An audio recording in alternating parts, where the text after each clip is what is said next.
नहीं रहना चाहते, जहाँ महिलाओं को पैर की जूती दासी बनाया जाता है, जुए में हारा जाता है, मेलों में बेचा जाता है। हम ऐसे धर्म का बहिष्कार करते हैं, हम ऐसे धर्म का आगाज करते हैं। रहना चाहोगी क्या ऐसे धर्म में? बोलो। तुम्हें दासी बनना स्वीकार है? तुम्हें अनपढ़ रहना स्वीकार है? नहीं। तुम्हें मेलों में बिकना स्वीकार है? संविधान चाहिए या ये मनुस्मृति चाहिए? बोलो क्या चाहिए? संविधान। कितने लोग संविधान की बात करेंगे? हाथ ऊपर करो। अरे वाह, जो कोई संविधान की बात करेगा वही देश पर राज करेगा। अरे प्यार की धरती से आगाज कर दो, क्योंकि यहीं से सम्राट अशोक का यह आगाज है। उन्होंने यहीं से सल्यूट मारती हूँ यहाँ के शिक्षा मंत्री चंद्रशेखर जी को, जिन्होंने इस संविधान का मान रखते हुए कह दिया कि मैं तुलसीदास की रामायण को नहीं मानता, जिसमें लिखा गौ कुमार शूद्र पशु नारी। ये सब तारण के ने एक बात कही कि अपने अधिकारों के लिए तुम्हें लड़ना पड़ेगा और लड़ने के लिए तुम्हें पढ़ना पड़ेगा, क्योंकि पढ़ने से ही ज्ञान आएगा। ज्ञान के बिना अगर तुम लड़ने के लिए जाओगे तो तुम्हें परास्त कर दिया जाएगा। हे मेरे बहुजन समाज के लोगों, हे मेरे बहुजन समाज की महिलाओं, एक को नहीं, दो को नहीं, तीन को नहीं, चार को नहीं, मेरी बात मानिए और उस पेड़ के फल को नहीं, उस पेड़ की जड़ को काट डालिए जिस पर ये मनुवाद फलता है। यानी कि हिंदू धर्म में जो कुरीतियां हैं उनको उखाड़ डालो।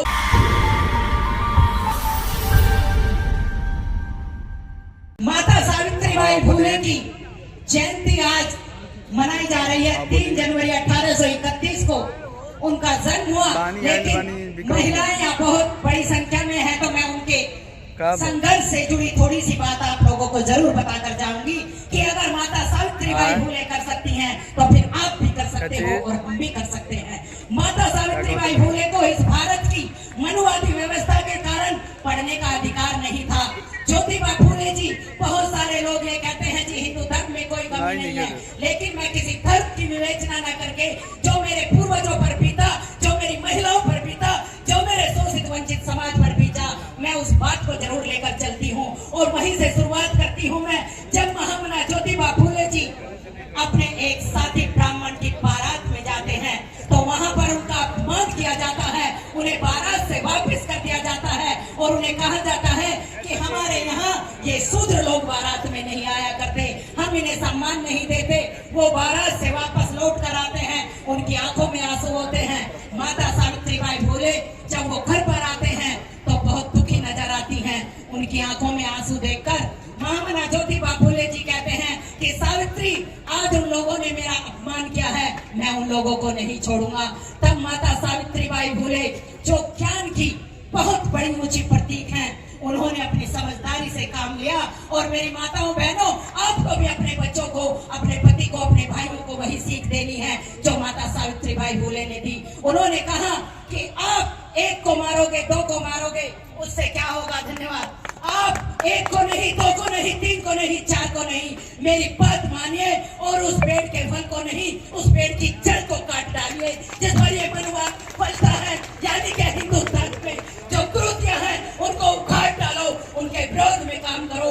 और तब महामना ज्योतिबा फुले जी महिलाओं के लिए और हमारे पुरुषों बच्चों के लिए स्कूल का दरवाजा ताकते हैं। घर से निकाल दिया जाता है। पिताजी कहते हैं कि या तो बच्चों को शिक्षा दो वरना मेरे घर से निकल जाओ, क्योंकि मनुवादियों का दबाव उन पर पड़ा। बात नहीं मानी पिताजी की, घर का त्याग कर दिया। शरण किसी हिंदू ने नहीं दी, हिंदू ने नहीं दी शरण। मैं मंच से ठोक कर कहती हूँ कि जो लोग ये कहते हैं कि आप हिंदू धर्म का नाम लेते हो, माता सावित्रीबाई फुले और महामना ज्योतिबा फुले को किसी ने भी अपने घर में शरण नहीं दी, बहिष्कार कर दिया गया उनका। तब मैं सल्यूट मारती हूँ फातिमा शेख जी को, उन्होंने अपने घर में महामना ज्योतिबा फुले और सावित्रीबाई फुले को जगह दी और उन्होंने स्कूल जो खोला उसमें मात्र घर घर जाकर वो बुलाती थी और 9 कन्याएं पहली बार आई। लेकिन रिजल्ट देखिए, वो काम करती गई, कीचड़ फेंके गए, साड़ियां सनती चली गई, साड़ियां फटती चली गई, लेकिन माता सावित्रीबाई फुले के कदम नहीं रुके, महामना ज्योतिबा फुले जी के कदम नहीं रुके। और आज उन्हों का ही ये मेहनत का बल है कि उन्होंने एक झोपड़ी से, एक पेड़ के नीचे शुरुआत करके 18 स्कूल और कॉलेज इस भारत की पावन भूमि पर खोले, महिलाओं को अधिकार दे डाला, महिलाओं को आगे बढ़ा दिया। तो मैं सल्यूट मारती हूँ ऐसे माता सावित्रीबाई फुले को। आप भी अपने बच्चों को लिए, बाबा साहेब ने एक बात कही कि अपने अधिकारों के लिए तुम्हें लड़ना पड़ेगा और लड़ने के लिए तुम्हें पढ़ना पड़ेगा, क्योंकि पढ़ने से ही ज्ञान आएगा। ज्ञान के बिना अगर तुम लड़ने के लिए जाओगे तो तुम्हें परास्त कर दिया जाएगा। हे मेरे बहुजन समाज के लोगों, हे मेरे बहुजन समाज की महिलाओं, जाग उठो। और जो काम फतेह बहादुर जी ने और बिहार के अंदर, मैं सल्यूट मारती हूँ यहाँ के शिक्षा मंत्री चंद्रशेखर जी को, जिन्होंने इस संविधान का मान रखते हुए कह दिया कि मैं तुलसीदास की रामायण को नहीं मानता, जिसमें लिखा गौ कुमार शूद्र पशुनारी, ये सब सारण के अधिकारी।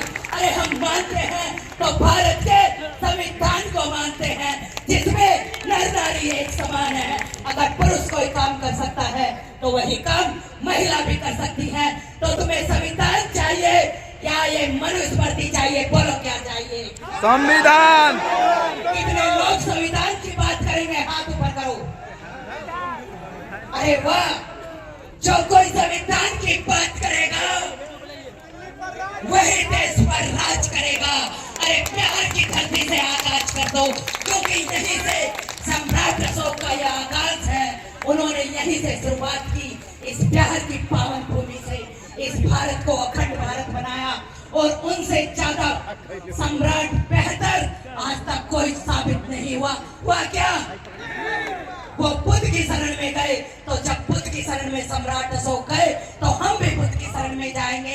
इस भारत में प्रथम नारी महिला शक्ति पाखंडवाद को नकारते हुए उन्होंने बुद्ध के मार्ग को चुना।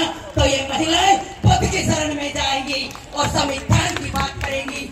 यहाँ बाबा साहेब ने जो महिलाएं पैर की जुत्ती समझी जाती थी, उन महिलाओं को सर का ताज बाबा साहेब ने बना दिया।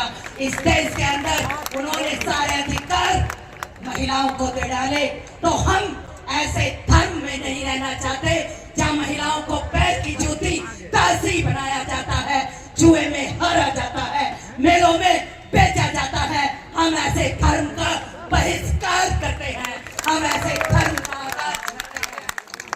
रहना चाहोगे क्या ऐसे धर्म में? बोलो। तुम्हें दासी बनना स्वीकार है? तुम्हें अनपढ़ रहना स्वीकार है? नहीं। तुम्हें मेलों में बिकना स्वीकार है? नहीं है। तो अपने बच्चों को और खुद तुम्हें doctor, engineer, IAS, PCS, MLA, मंत्री, संतरी बनना स्वीकार है? हाथ ऊपर करो। स्वीकार है? स्वीकार है तो आ जाओ बुद्ध की शरण में, कर दो त्याग ऐसे धर्म का जो तुम्हारा सदियों से शोषण करता आ रहा है। और आज यहाँ से शपथ लेकर जाओ। इस प्रोग्राम को मनोरंजन की दृष्टि से मत देखना, क्योंकि महामना ज्योतिबा फुले जी ने अपना पूरा जीवन समर्पित करके, माता सावित्रीबाई फुले ने अपना पूरा जीवन समर्पित करके, बाबा साहेब ने अपना तमाम जीवन लगा करके, भगवान बुद्ध ने अपना राजपाट तुम्हारे लिए छोड़ करके, साहब काशीराम जी ने अपने बड़े पद को ठोकर मारकर तुम्हारे लिए, और जितने भी यहाँ नायक नायिकाएं हुए हैं उन सभी ने तुम्हारे उत्थान के लिए अपने जीवन का बलिदान कर दिया, अपने ऐसो आराम का बलिदान कर दिया। लेकिन हमारी झोली में वो सुख भर गए, तो इस सुख को तुम्हें छीनने नहीं देना है। बोलो, संविधान की रक्षा करोगे या नहीं करेंगे? आज संविधान खतरे में है। ये तानाशाही सरकार आपके अधिकारों को छीनना चाहती है। संविधान बचाओ, देश बचाओ। देश बचाओ, देश बचाओ। संविधान बचाओ, अपनी पीढ़ियों का भविष्य बचाओ। संविधान बचाओ, इस भारत के अंदर सबका स्वतंत्रता, न्याय, भाईचारे का पैगाम लाओ। हमें किसी से कोई ईर्ष्या नहीं, कोई द्वेष नहीं। अरे आ जाओ भगवान बुद्ध के धर्म में, आ जाओ वैज्ञानिक धर्म में। हम इसमें विश्वास नहीं करते कि हनुमान जी सूर्य को कटक गई, हम नहीं करेंगे। जो कोई करे करे, लेकिन हम इस पर विश्वास नहीं करेंगे। हम इस बात पर विश्वास करेंगे कि पूरे संसार में सूर्य नाम का एक ही ग्रह है और वो पृथ्वी से 13 लाख गुना बड़ा है। उसके अंदर बहुत